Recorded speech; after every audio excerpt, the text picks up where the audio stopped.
Hello friends, welcome on channel Anglais Rapide. Bonjour, bienvenue sur la chaîne Anglais Rapide. Aujourd'hui, je vais vous faire une nouvelle vidéo sur les faux amis. Pour ceux qui n'ont jamais entendu les faux amis, c'est pas comme vous pensez. Pour ceux qui apprennent déjà, je pense que vous connaissez les faux amis. Ça n'a rien à voir avec la jalousie ou autre. Voilà, moi je connaissais pas quand j'étais au collège. J'ai jamais appris au collège ni au lycée. C'est en allant en Angleterre à la fac que j'ai étudié, en étudiant la grammaire, tout ça, c'est là que j'ai découvert. Voilà, on va passer dans cette vidéo avec quelques exemplaires pour avoir un aperçu. Alors, c'est un mot anglais qui ressemble à un mot français, mais qui ne veut pas dire la même chose. Par exemple, I actually plan to go there. J'ai en fait prévu d'y aller là.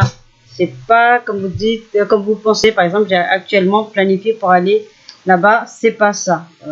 Des fois, on pense pas, on traduit comme c'est écrit automatiquement en français, mais en fait, rien à voir. Voilà. Et après, vous avez un autre mot, c'est engaged. Peter is engaged now.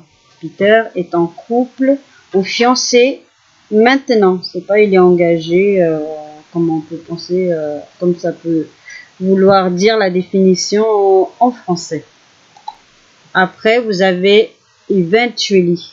Je pense que vous avez dû entendre dans les séries ou dans les films ou dans les conversations ou j'en sais rien, peu importe là où vous avez entendu. Donc ça veut pas dire éventuellement, ça veut dire finalement.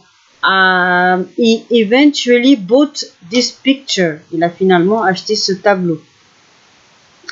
Voilà, c'est une action qui dit voilà qui est arrivé à une conclusion.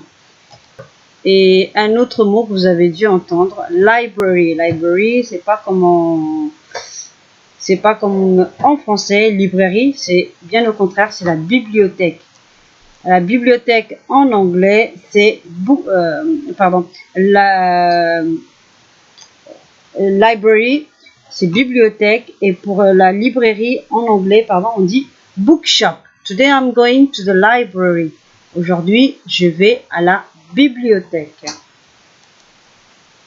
Après, vous avez dû entendre le mot location. I love this location. J'aime cet endroit.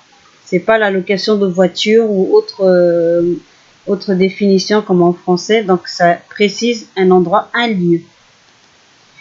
I have a back pain. C'est pas le pain, mais là, c'est vraiment une douleur. J'ai un mal de dos.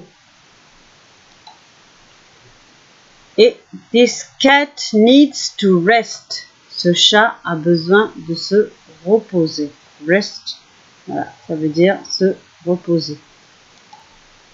Vous avez plein d'autres exemples comme ça. Donc moi je vous ai cité quelques-uns pour différencier les mots que vous entendez plus souvent pour ne pas vous faire avoir. Donc après, si vous voulez plus de précision, vous pouvez aller sur Wiktionary et là vous pouvez trouver l'annexe faux amis.